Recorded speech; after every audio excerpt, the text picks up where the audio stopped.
some other antiderivatives in your life, some of which shouldn't be a huge surprise to you, right? So let's start by considering the following very, very simple looking integral, which we currently have avoided. Maybe you can help me remember though, when in your life you did take the derivative of something and you got this as the antiderivative. Yeah, what was it that we took the derivative of that got us 1 over x? Yeah, now there's one snag here, and maybe you can think with me why we need this. It's certainly true that this integral, like, can you find area under the curve for 1 over x for like positive ranges? Like, we can definitely go from 1 to 7 or something like that under the curve 1 over x, and asking that question makes complete sense. But can't you also make really good sense of going from like -7 to -1 under the curve? Under 1 over x? Absolutely. I mean, there's definitely a curve. It's defined from -7 to 1 to -1. Seems like we should be able to integrate under that place as well. And if you just said that the antiderivative of this is ln x isn't defined for those numbers, is it? So the absolute value helps us out here. And maybe, I don't know, there are a couple ways you could justify why that works. One is just simply maybe the symmetry of the curve 1 over x. So it's obviously symmetric, and so areas on the left will be equal to any areas you calculate on the right. Would be one way in. One interesting historical note too is that this is probably one of the very first ways in on E even, right? Like the natural log function was the first thing that people thought of, and then only later e to the x was defined in terms of like the actual history of the development. This is a very interesting property to integrate under 1 over x. So anyway, I think with that we've got it in a box. We know what to do with it. We just need to try a few problems with it.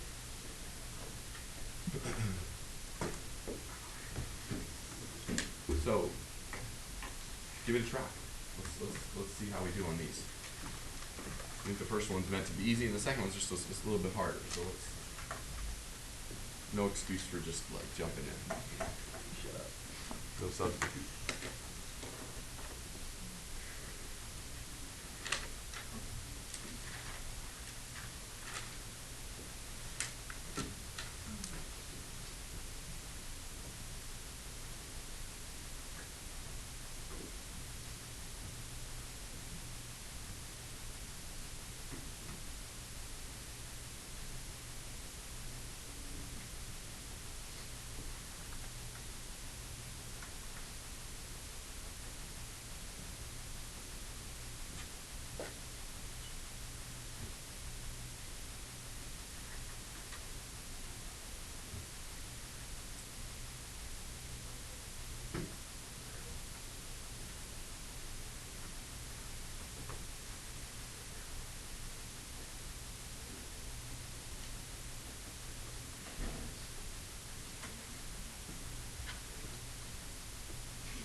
On the first one, someone have an antiderivative that seems to work for us. We're just doing an indefinite integral here, so just looking for an expression that when you take the derivative gives you 1 over t plus 3. If you have it, then you know you have it, because if you can check that. Nick, get your head. And I do ask that you have the, yeah, good. I do ask that you have the absolute values there. I saw as I walked around, I saw a couple people that didn't have those. We'd like to be able to give an integral that's as useful as possible for any range of any numbers that we can think of, even negative numbers here. Yeah, an interesting question would be like, what happens if you try to integrate near the asymptote, right? This has a vertical asymptote on it, right? And for now, let's stay away from that, okay? consider that a no man's land for now. We'll have a discussion about that later. But certainly anywhere else, if you're not near -3, we'd like to be able to integrate freely anywhere you like. Anyone have a way in on this one? At least maybe don't give it away yet, but just give us a little bit of a hint at how to get started even. How about Babesh? I haven't heard from Babesh at all today. I don't think so. Yeah, that would be the hint. Let's not say any more than that. Right? Yeah, not yet at least. Give it another minute here. Use substitution is maybe a good choice here. That's now in the wheelhouse, and we're using it like it's like always a thing. Huh? Can you flip it?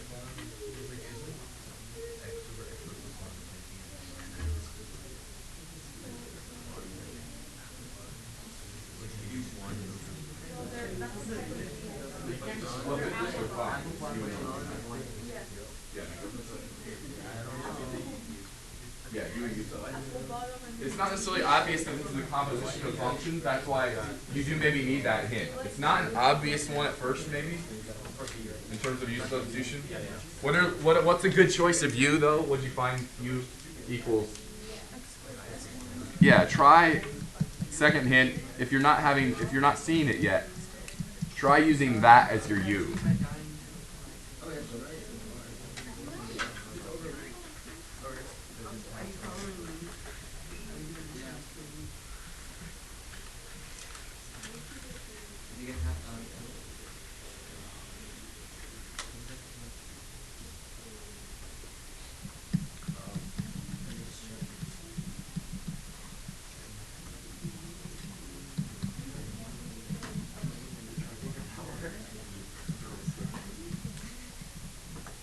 So it looks like I have 1/2 du that I'm going to replace my x dx with.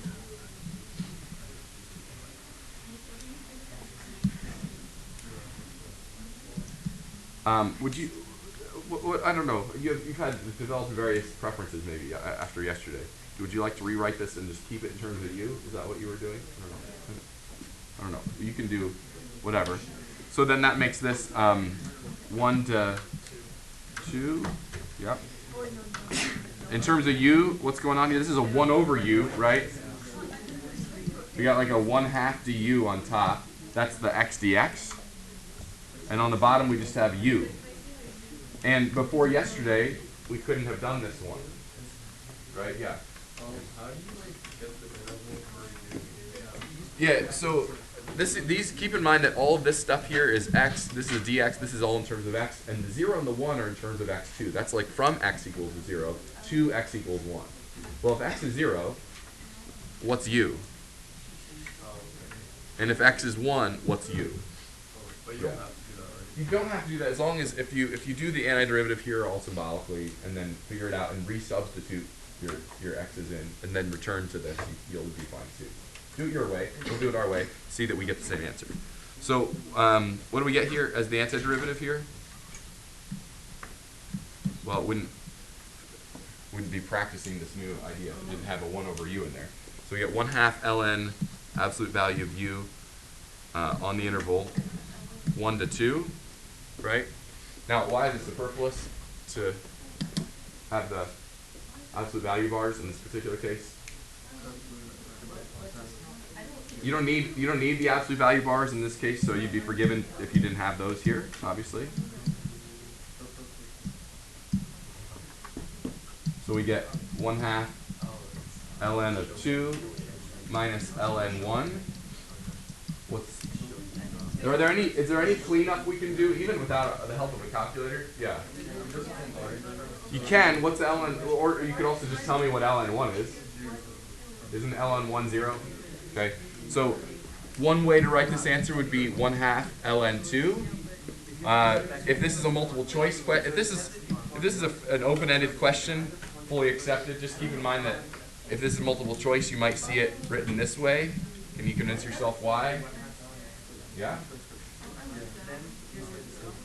That might appear as a multiple choice option. You need to make sure you understand why that might happen, okay? I'm actually going to stop that. This is hard stuff. Okay. Good on that?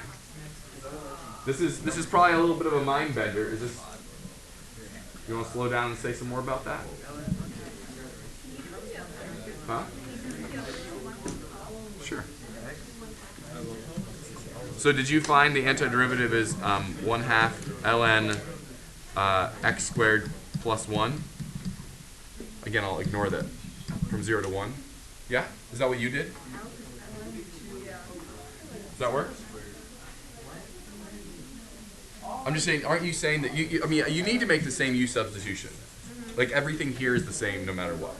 The only other way you might have done it is you're like, I don't really feel like doing this. I want to use the original limits. Okay, if that's true, well then you need to be talking about this in terms of x, not u. So u is x squared plus 1. So this is your antiderivative. Not mine is 1/2 ln u because I'm doing it in terms of u. But yours is this. Take the derivative and check. Take the derivative and check. And you'll see that in the end, of course, you get the exact same thing. Don't you get ln 2 if you plug 1 in, and ln 1 if you plug 0 in? So it's really not even, it's really not two methods. I want to make sure everyone is clear on that. I mean, it's really the same thing. There's not really much to say that's different about them, per se. If you did it the other way, then you really are doing it this way, too. Okay. This last result allows us to find an antiderivative for tangent x, which we don't know. You don't know off the top of your head. So tan x, if you didn't know, is sine over cosine. Newsflash. But that makes a u substitution possible, doesn't it? In the manner that we've just been doing. It's just even a second ago. It feels very similar to what we just did a second ago. Isn't this like 1 over cosine? Isn't that look, that's what we're looking at. We're like looking at 1 over u, and what's the sine x? Well, that's just kind of the derivative that popped out.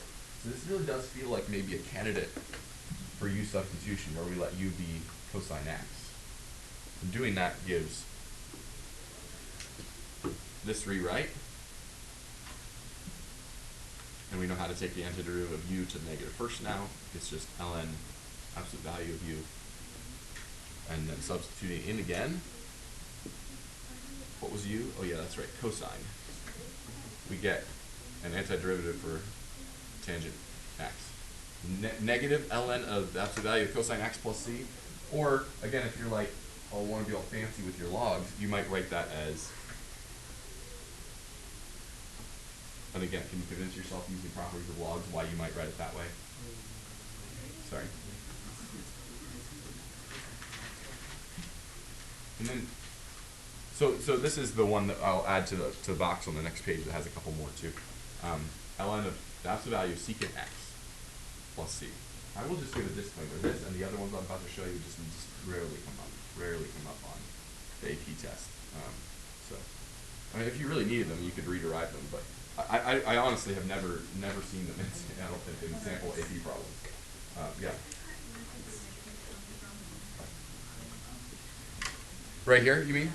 So du is negative sine dx, sine x dx. Right. I'm just taking the derivative of this cosine x. Albert?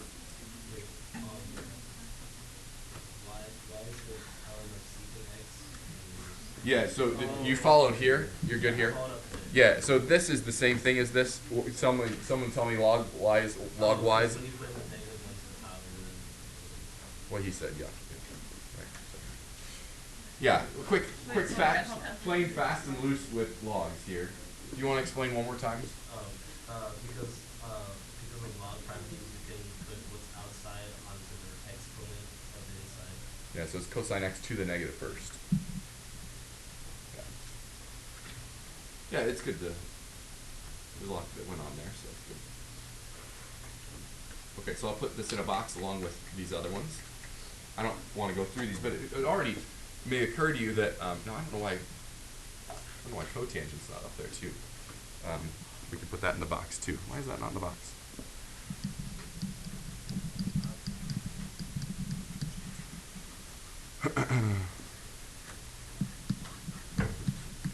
Work that one out here.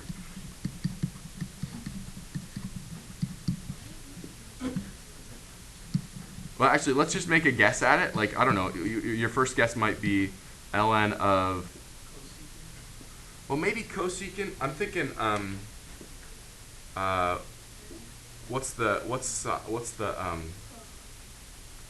yeah, maybe just sine x plus c. Take the derivative of that and check here. You get 1 over sine x times cosine, don't you?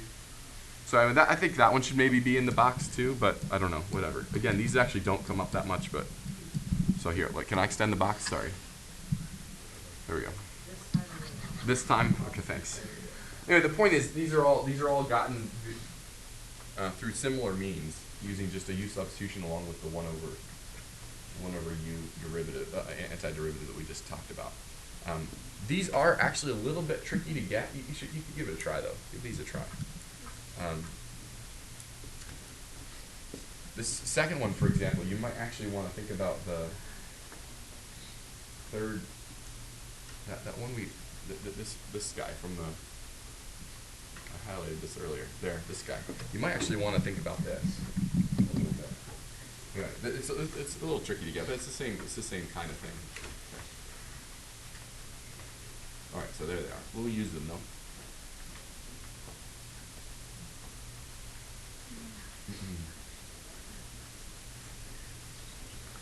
You get them all in your box? Everyone has a box full of antiderivatives?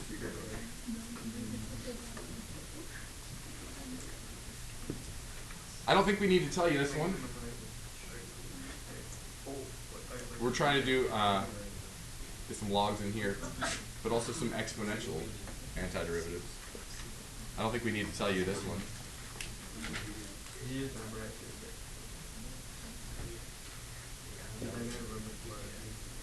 It might be e to the x plus c, yeah. All right, so what about 3 to the x though? That one we do need to pause and talk about a little more. Maybe take a guess first. Think about how you take the derivative of 3 to the x. Do you remember what the derivative? Let's start with that. Do you remember what the derivative of 3 to the x is?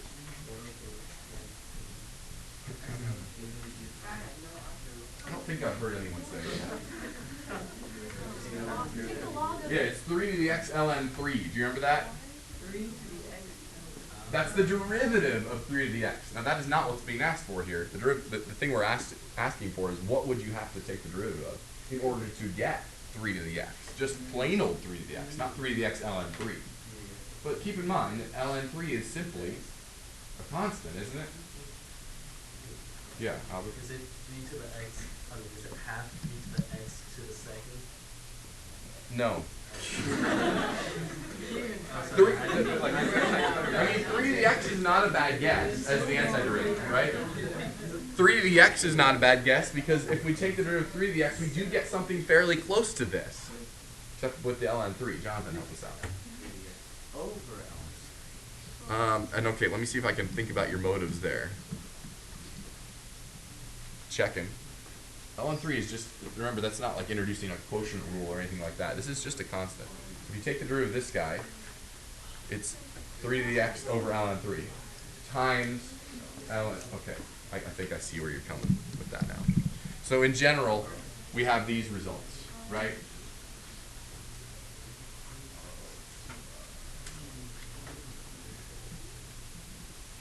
Based only, there's no rocket science here. This is based simply on the stuff we've already talked about earlier this year. I have nothing else to add. It's just the.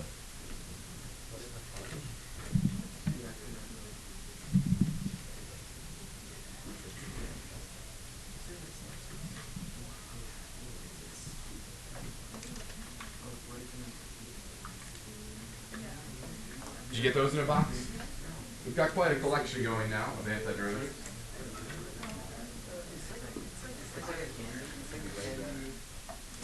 Time to practice a little bit. Let's try a few. Go ahead.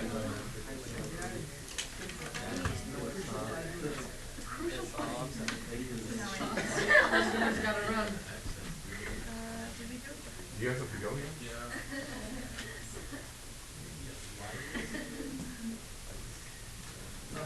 You guys are gonna get them. Let me get it. I'll get you. I'll get you. Don't.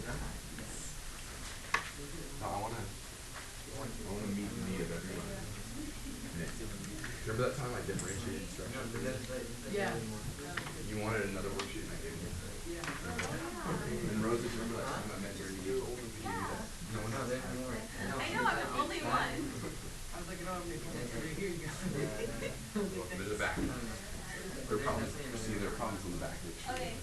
Just swimmers have to do that. Talk to me about the first one. We developed this. I have to think hard about what the antiderivative of that is, though. It's ln of the absolute value of secant, right? Of 2y minus 1 plus c plus one other little snag. What's that? If you take the derivative of this, you do get 1 over secant 2y minus 1 times secant tangent. So those cancel out. We do get tangent of this, but then we still get one more thing that spits out, and that's a 2. So I think that'll do it. If you want to do like a formal u substitution to show that, that's fine, but I don't think that. When we're dealing with a little constant at play, I often don't like actually do a full u substitution. I just do that and maybe in my head, if there's a. Check us on these. Don't keep us honest. Keep us honest by actually taking the derivative and check.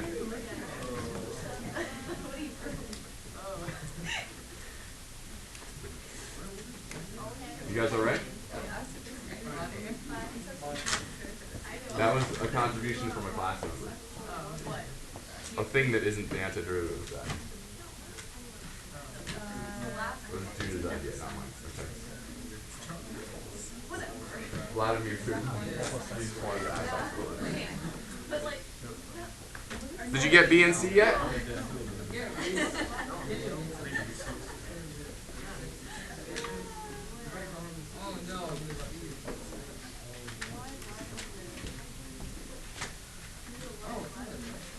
The second one's not bad, right? Even though it looks a little weird at first, you're like, oh, actually, the fact that there's like a cosine x sitting out there is us doing you a favor. Do you have it? Gosh. Do you have it? What's the antiderivative of that?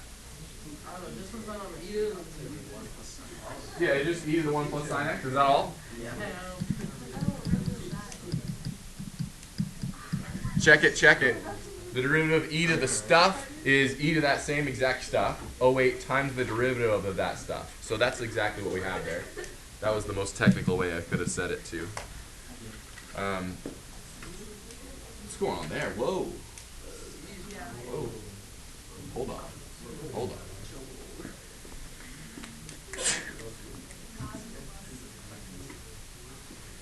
Might be, that's a really interesting problem, actually. Fabulous problem. By the way, we really, really had to concoct this one to like make this perfect for you, right? Like, there's no, like, if this is if that's like a 3 instead of a 4, can't do it. The fact that that's a 4 is like everything here has been like specially crafted for you, okay? In order to make this work nicely. The only thing I might have you observe is that this is, up top, is 3t squared minus 2t over t cubed minus t squared. Do you see it yet? Times 2. Yeah, the fact is that like a function in the bottom is there, and then its derivative is very close at hand, should tell you maybe a direction to go. Yeah?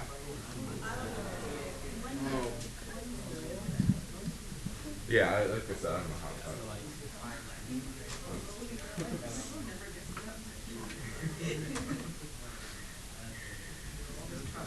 You can tell me what that equals in a minute. I gotta tell you this joke before you leave. It's important. Okay. Okay. Person number 1 says, this is a good one. You'll use this on your friends. This is the next party you go to or something. What's the integral of 1 over cabin with respect to cabin? What's the integral of 1 over cabin? You also have to know that in the math world, like ln is just called log. After you like leave high school, like everyone by log, we always mean log base e in the real world. So yeah, the log cabin. Oh wait. Person 1 says no. It's a houseboat. You forgot the C. Bro. I want to go home. Isn't that great? Oh man, good nerdy humor. Okay. Plus the C. You need. Okay, you got it. not allowed to stop and explain jokes like that. Okay. What do we get here? We need like an ln of t cubed minus t squared. Is there anything else we need? Just times 2? Does that work? Oh yeah. There's a worksheet.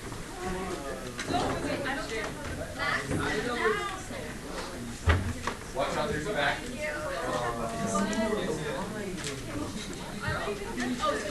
Make sure you do back too.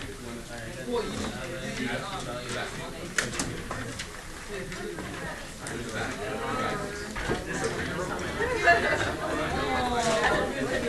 back.